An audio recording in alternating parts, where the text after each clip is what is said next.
Hello there. Welcome to my YouTube channel Enlighten with Diane and to my very first video. While the entire world has been struck by the coronavirus, does our learning stop? Of course not. So here I am among the many others trying my best to help enhance your knowledge. I am Miss Diane Gonsalves, a student teacher from Bombay Teachers Training College, hoping to have an enriching experience. So today we begin with a famous poem which also features in the Standard 8 textbook of the Maharashtra State Board. But before we go ahead, I would like you to have a look at something.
Now, before we go ahead, I have a few questions to pose.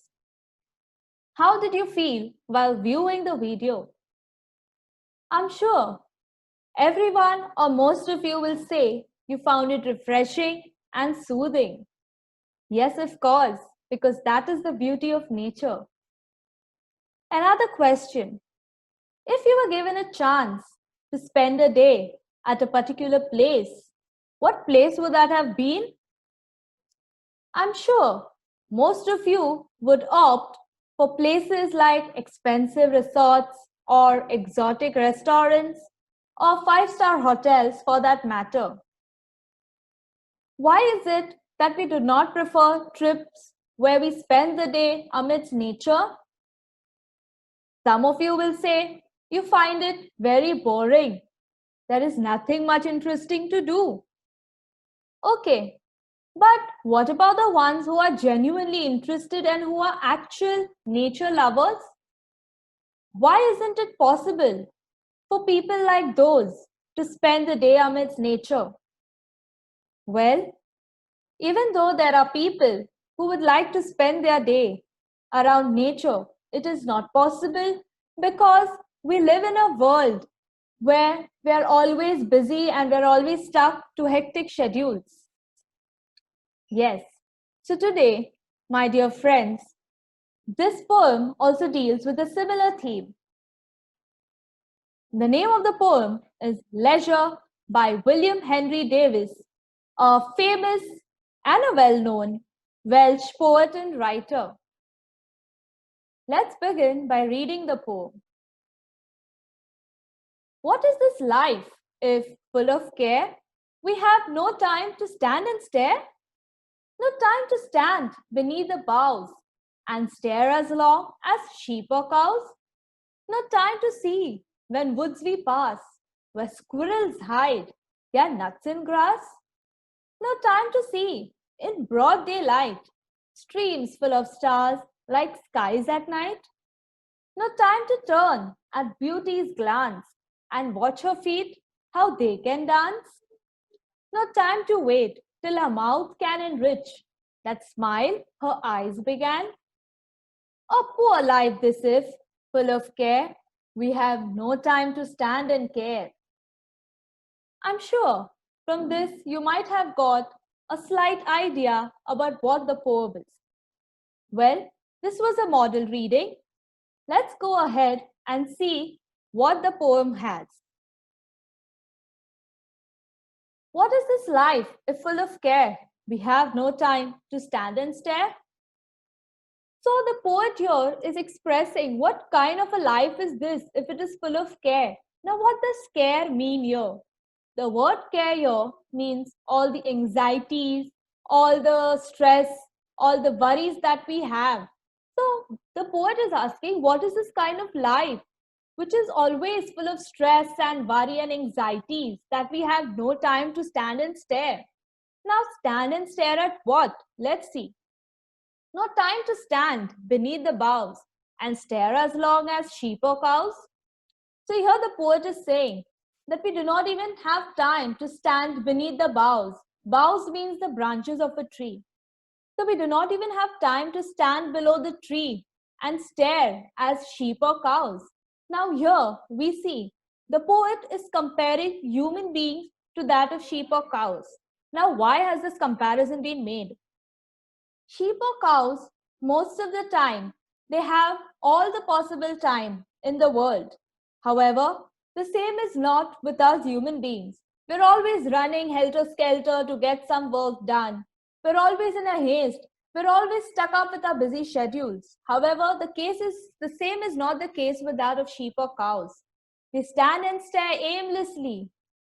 So this is the comparison that the poet has made, that we do not stare as long as sheep or cows because we are always in rush to complete some work or the other.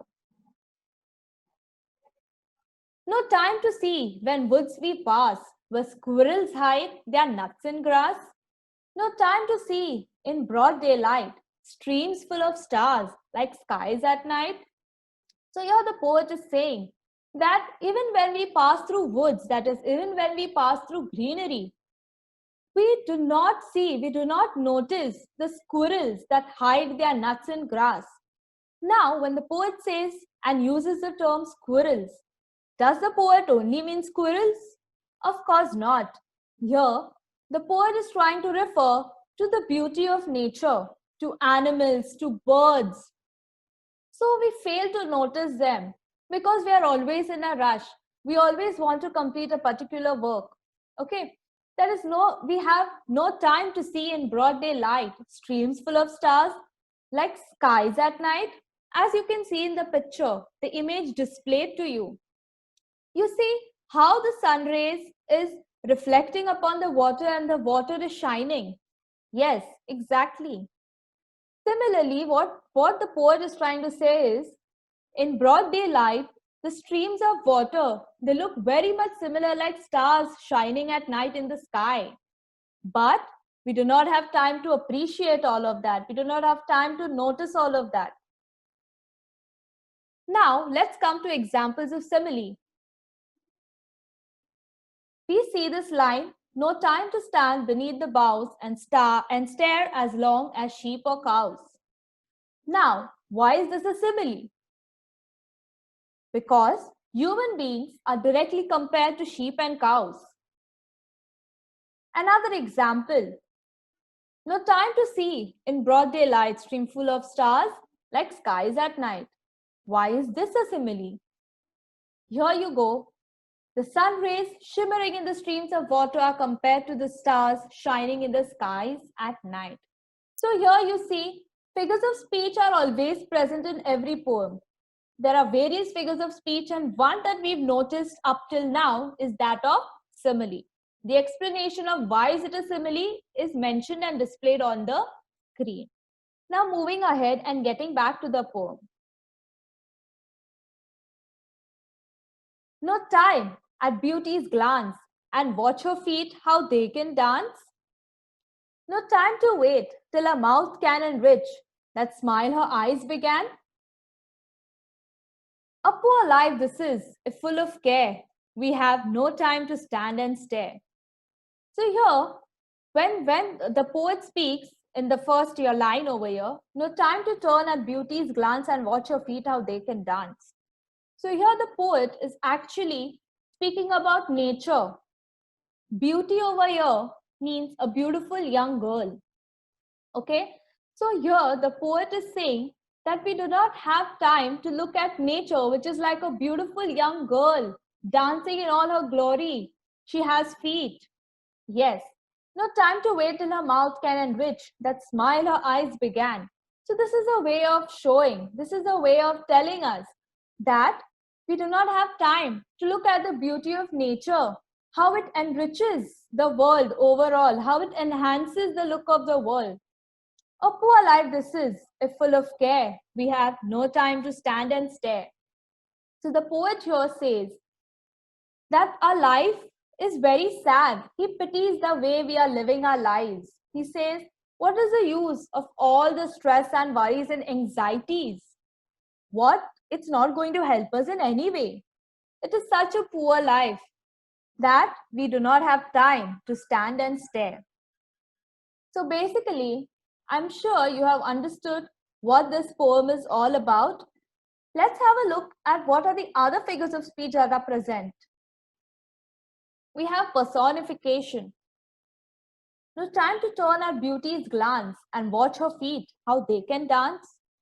Now, why is this a personification?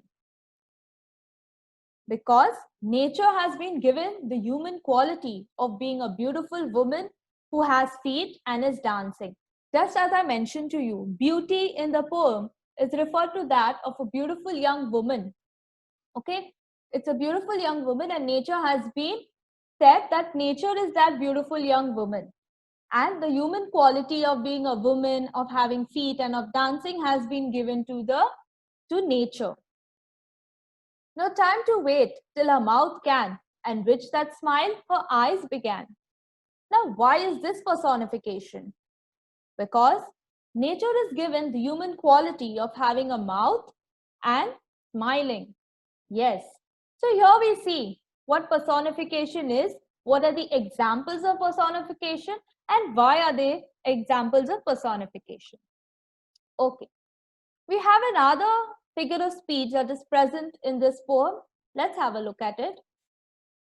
We have an example of metaphor. Now, what is our sentence? No time to turn at beauty's glance and watch your feet how they can dance.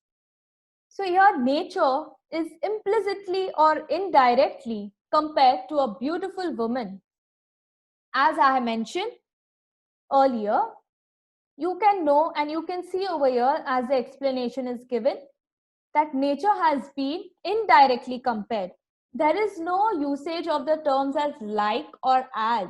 So there is an indirect comparison made between nature and that of a beautiful woman who has feet and who can dance. The part on evaluation and application can be found in the description, where I have provided you with the Google form link. Do go ahead and attempt those questions. For the assignment, I have for you where you can find out what are the benefits of nature. Nature is good for you and me, but finding out about the benefits of nature will surely be helpful.